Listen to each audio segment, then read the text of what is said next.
Hi, everybody. Welcome to another episode of the Sustainability Snapshot, where I'm trying to promote female and non-binary leaders in the clean energy and sustainability space. And today we have Massiel DIEZ with us. Hi, Massiel, and I would love to know more about you and if you'd be kind enough to introduce yourself so I don't butcher it up. Hello, thank you for having me. It's a real pleasure to be here with you to talk a little bit about my background and my career journey. And so my name is Massiel. I want to start off with saying I had no idea what I wanted to do. Engineering was not a word, let's say, that I used or that I knew what they did. And so it was very foreign for me. However, I was really good at math and science and definitely really into my books and loved the learning. And my mom always pushed me to go into science. And so I thought maybe one day I'd go into, biology or, doctor or kind of like the medicine route. However, it wasn't a passion of mine, just like being with a lot of people, especially if they're sick, and then blood and just like the typical stuff that, when you're debating on what am I going to do for the rest of my life, those were definitely things that I didn't want to do. And so I had a cousin who said, hey, you should do engineering. You should do chemical engineering, actually. And I was like, I have no idea what that is, but I'll give it a try. And so I put that as one of my options for McGill University in Montreal, in Canada. And I got accepted, and I really just kind of went in blind without really knowing what I was gonna do with it. I also considered chemical engineering at one point in my undergraduate degree. So I'm from India, and in India, it's very like, if you're interested in science, it's like engineering, doctors, lawyers, whatever. So I went into engineering thinking that's kind of what I want to do. I ended up coming to the US pretty early on. So I did my undergraduate degree at Virginia Tech.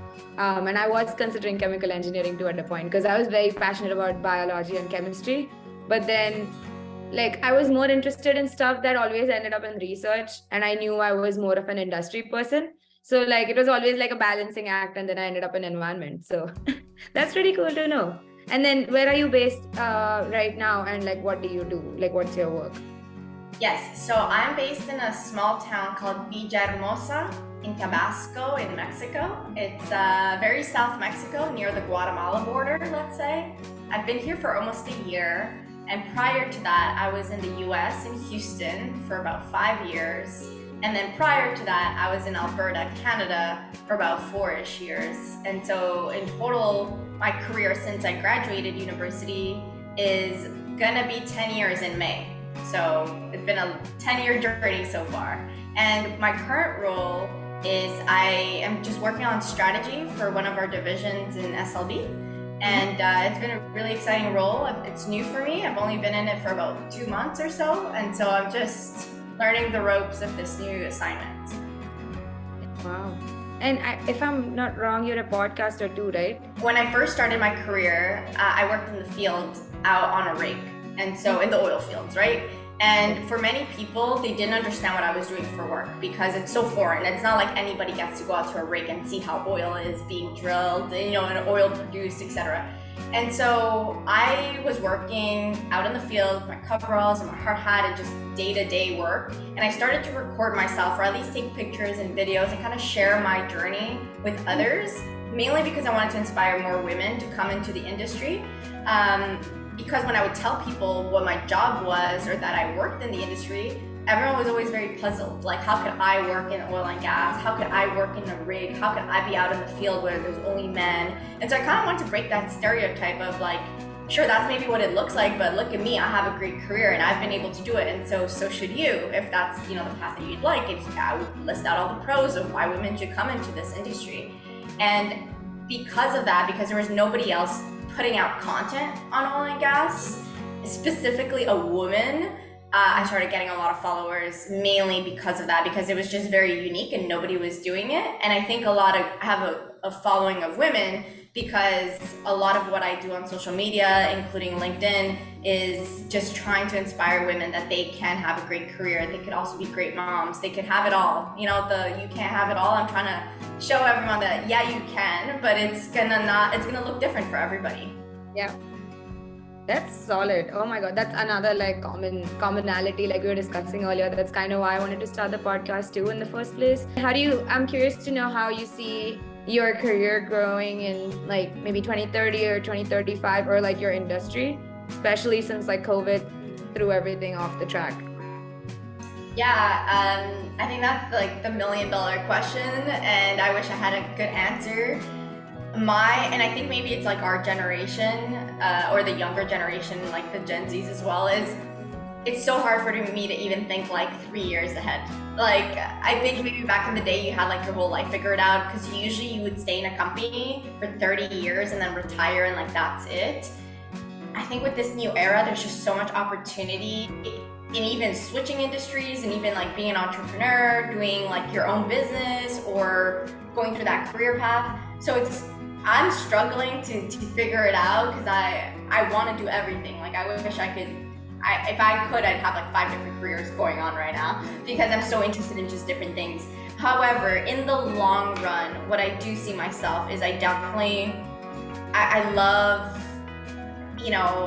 just working with teams, influencing people, leading people for the greater good. And yeah, I think maybe like some sort of like higher management role in a company, would love to do that. Or what's interesting with our industry, like you mentioned, after COVID, so many things have changed with the energy transition and renewables, etc. And I've been in deep oil and gas from the very beginning.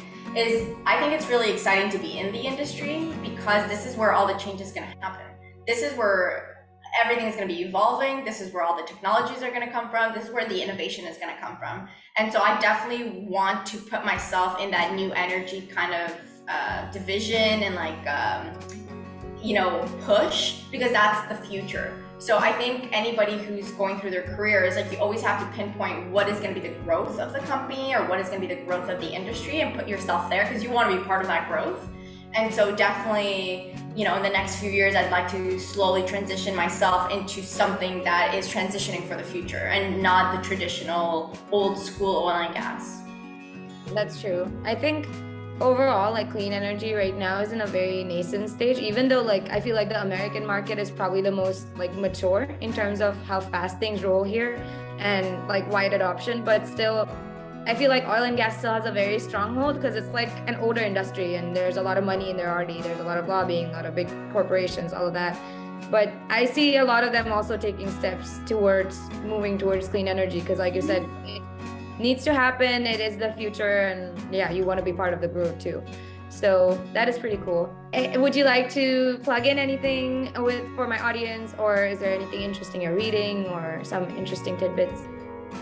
Yes, so I'll plug the Flipping the Barrel podcast. It's truly changed my life, because by doing the podcast, I get to talk to executives and CEOs and people who've made it very high in their careers. And so I get to learn from all of these very inspiring people.